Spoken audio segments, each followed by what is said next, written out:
అక్కడి నుంచి తేరుకోకమునిపే మరికొన్ని గంటల్లోనే కొన్ని రోజులు కూడా కాదు, వెంటనే అదే నార్త్ కొరిలినా ప్రాంతంలో నిన్న సండే కావడంతో చర్చ్కి వెళ్ళారట కొంతమంది అక్కడ ఉన్నటువంటి స్థానికులు.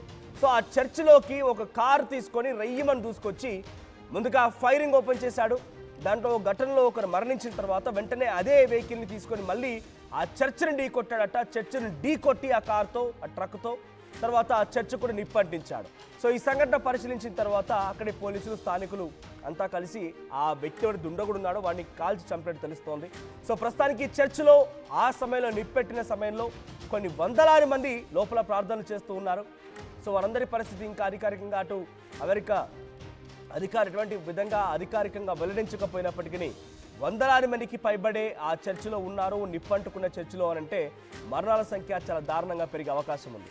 అయితే డొనాల్డ్ ట్రంప్ ఎన్నికైన నాటి నుంచి ఈ రోజు వరకు ఎంతమంది ఈ గన్ కల్చర్ పెరిగిపోవడం వల్ల మరణించారని చెప్పేటువంటి లెక్కను తీస్తే సుమారుగా 318 మంది ఇప్పటివరకు డొనాల్డ్ ట్రంప్ ఎన్నిక కాబడ్డ రోజు నుంచి ఈ రోజు వరకు కూడా కేవలం గన్ కల్చర్ పెరగడం మూలంగానే గన్తో పేల్చి కాల్చి చంపి చనిపోయిన వారి సంఖ్య 318. లోపలేం జరుగుతుందో తెలుసుకోలేని వాడు బయటకు వచ్చి మధ్యలో దరువులేస్తున్నాడు. లోపల ఆయన దేశంలో ఏం జరుగుతుందో పసిగట్టి దాన్ని ఎలా కంట్రోల్ చేయాలో తెలియక తలలో పట్టుకొని ఇప్పుడు అక్కడ ఇంకా ఇది కంటిన్యూ అవుతుండగా ప్రపంచంలో జరిగినటువంటి దేశంలో యుద్ధాల గురించి, ప్రపంచ దేశాల ఇంటర్నల్ రాజకీయాల గురించి, ఆ దేశాల్లో జరిగినటువంటి ఇంకేదైనా అంశాల గురించి మాట్లాడుతూ ప్రపంచ శాంతి దూత అన్నట్టుగా వ్యవహరిస్తున్నారు డొనాల్డ్ ట్రంప్. చూడండి, 318 మంది ఇప్పటికే ఈ గన్ కల్చర్ పెరిగిపోవడం మూలంగా మరణించారంటే డొనాల్డ్ ట్రంప్ యొక్క అధికారులు, అక్కడ సిబ్బంది, అక్కడ ఆయన పరిపాలన ఎలా ఉందో దానికి నిదర్శనమని చెప్పాలి. చార్లీ కిర్క్ అక్కడి దాకా ఎందుకు, డొనాల్డ్ ట్రంప్కి అత్యంత సన్నిహితుడు, ఆయన కుడిభుజం లాంటి ఒక వ్యక్తి చార్లీ కిర్క్ కూడా ఒక యూనివర్సిటీలో ఒక సమావేశం నిర్వహించబోతున్నాడట. ఆ యూనివర్సిటీ సమావేశం దేనికోసం, గన్ కల్చర్కి పెరిగిపోయి గన్ కల్చర్ ద్వారా ఎంతమంది ఎలా ఇబ్బంది పడుతున్నారు, బాధితులు ఎంతమంది అవుతున్నారు, బాధ్యులు ఎంతమంది అవుతున్నారు రకంగా ఒక సమావేశం నిర్వహిస్తే ఆ సమావేశంలో ఆయన చనిపోయింది కూడా గన్ కల్చర్ పెరగడం మూలంగానే. అంటే ఇక్కడ డొనాల్డ్ ట్రంప్ యొక్క వ్యవహార శైలి, డొనాల్డ్ ట్రంప్ యొక్క పటిష్టమైనటువంటి పరిపాలన ఎలా ఉందనే దానికి నిదర్శనంగా చూడాలి. సో ఇప్పటివరకు నేను చెప్తున్నటువంటి ఈ వార్తలో నిన్న నార్త్ కెరోలినాలోని మిచిగన్ ప్రాంతంలో ఒక చర్చిలో ఈ ఘటన చోటు చేసుకుంది. మిచిగన్ ప్రాంతంలోని చర్చిని ట్రక్కుతో ఢీకొట్టాడు. ఆ తర్వాత నిప్పు పెట్టాడు ఆ దుండగుడు. ముందుగా కాల్పులు జరపడంతో ఆ కాల్పుల్లో ఒకరు మరణించారు కూడా. మిచిగన్లోని బ్లాంక్లోని మోర్మాన్ చర్చి దగ్గర ఈ ఘటన చోటు చేసుకుంది. అయితే ఆ చర్చిలో వందలాది మంది అక్కడ సామాన్య ప్రజలు ప్రార్థనలు చేస్తున్నారు.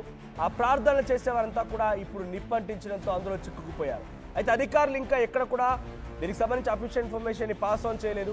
ఎక్కడ, ఎలా, ఏం జరిగింది, ఎవరెవరు ఉన్నారు, ఎంతమంది మరణించారు ఏంటనేది ఇంకా అఫీషియల్ ఇన్ఫర్మేషన్ రాలేదు. సో ప్రస్తుతానికి ఇక్కడ అమెరికాలో మనం ఈ వార్త చెప్పే సమయానికి అర్ధరాత్రి సమయం కావస్తోంది. సుమారుగా చీకటి పడుతున్న సమయం కాబట్టి ఇంకా అధికారులు ఎటువంటి విధంగా అంచనా రాలేకపోతున్నారు. ఇంకా సహాయక చర్యలు కొనసాగిస్తున్నామని చెప్తున్నారు. ఒకసారి కొన్ని విజువల్స్ ఉన్నాయి. అక్కడ చర్చిలో ఎటువంటి విధంగా నిప్పంటించాడు దుండగుడు, ఏ రకంగా కాల్పులు జరిపాడనేటువంటి ఆ విజువల్స్ ఉందా.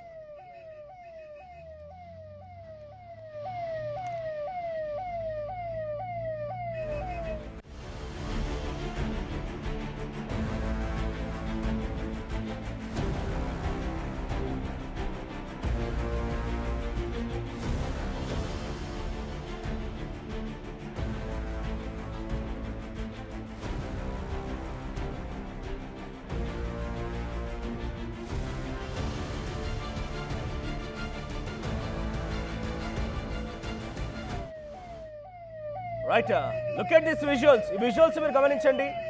అటువైపున మొత్తం కూడా చెట్లు, పెద్ద పెద్దన వృక్షాలు ఉన్నాయి. ఆ చర్చ్ ప్రాంతం కూడా సుమారుగా ఆ డ్రోన్ విజువల్ మనం పరిశీలిస్తుంటే కనుక కొన్ని ఎకరాల్లో విస్తరించి ఉంది. ఆ చర్చ్ మొత్తం కూడా పైకప్పు మొత్తం నిప్పంటుకుంది. లోపల వారు లోపల ఉండిపోయారు. మరి దాంట్లో ఎంతమంది క్షతగాత్రులుగా ఉండిపోయారు, ఎంతమంది సజీవంగా దహనమైపోయారని ఇంకా అధికారికంగా ఎటువంటి సమాచారం లేదు. బట్ యాజ్ ఆఫ్ నౌ చుట్టూ మొత్తం అటవీ, ఇంకా ఈ మంటలు విస్తరిస్తూ ఉన్నాయి, మంటలు వ్యాపిస్తూ ఉన్నాయి, చెలరేగుతూ ఉన్నట్టుగా తెలుస్తోంది. యాజ్ ఆఫ్ నౌ ఈ వార్త చెప్పే సమయానికి అక్కడ అమెరికా మీడియా కథనాల మేరకి ఇంకా నార్త్ కెరోలినా ప్రాంతంలోని ఆ మిచిగన్ ప్రాంతంలో బ్లాంక్లోని మార్మాన్ చర్చి ఇంకా కూడా అక్కడ మంటలు అంటుకొని ఇంకా చెలరేగుతూనే ఉన్నాయి. అయితే ఆ దుండగుడు ముందుగా ఒక ట్రక్కులో వచ్చి ఫైరింగ్ ఓపెన్ చేశారట.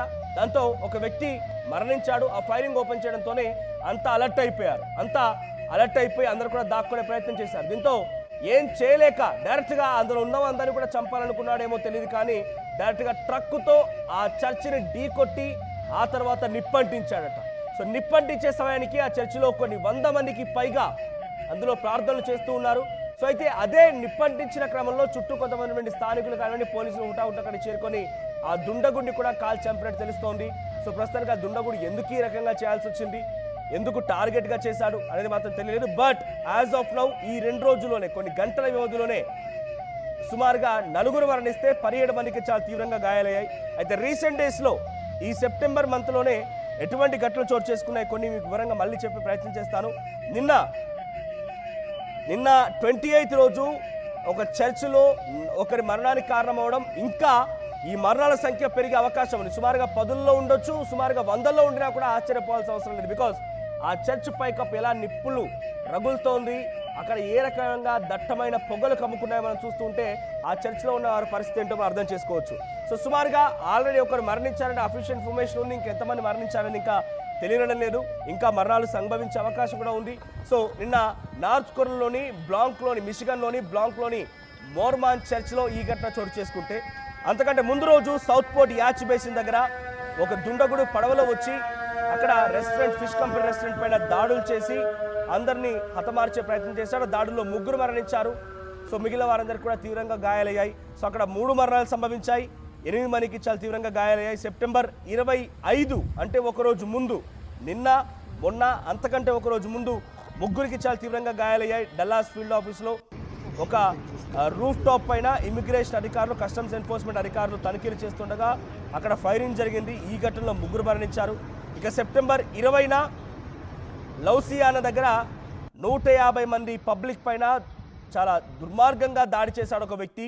సో దాంట్లో 6 మరణిస్తే 8 మందికి చాలా తీవ్రంగా గాయాలయ్యాయి. సెప్టెంబర్ 17న కూడా ఒక పెన్సిల్వేనియా దగ్గర గృహ నిర్బంధానికి సంబంధించి, లేకపోతే అక్కడ వారిని ఇబ్బందులకు గురి చేసేందుకు గాను అక్కడ ఇన్వెస్టిగేషన్ కోసం వెళ్ళినటువంటి పోలీసుల పైన అక్కడ నిందితుడు కాల్పులకు పాల్పడితే 3 పోలీసు అధికారులు మరణించారు. అట్ ది సేమ్ టైం నిందితుడు కూడా పోలీసులు కాల్చి చంపేశారు. సో దీంతో 4 మరణించారు. ఆ తర్వాత 2కి చాలా తీవ్రంగా గాయాలయ్యాయి. సో అంతకంటే ముందు సెప్టెంబర్ 10న ఎవర్ గ్రీన్ హై స్కూల్ దగ్గర కూడా ఇదే రకంగా మాస్ షూటింగ్ జరిగితే అక్కడ కూడా 1 మరణించారు, 2కి చాలా తీవ్రంగా గాయాలయ్యాయి. సెప్టెంబర్ 9న ఇండియా బేసిన్ దగ్గర కాలిఫోర్నియాలో ఇదే రకంగా కాల్పులు జరిగితే 6 మరణించారు, 12 మందికి చాలా తీవ్రంగా గాయాలయ్యాయి.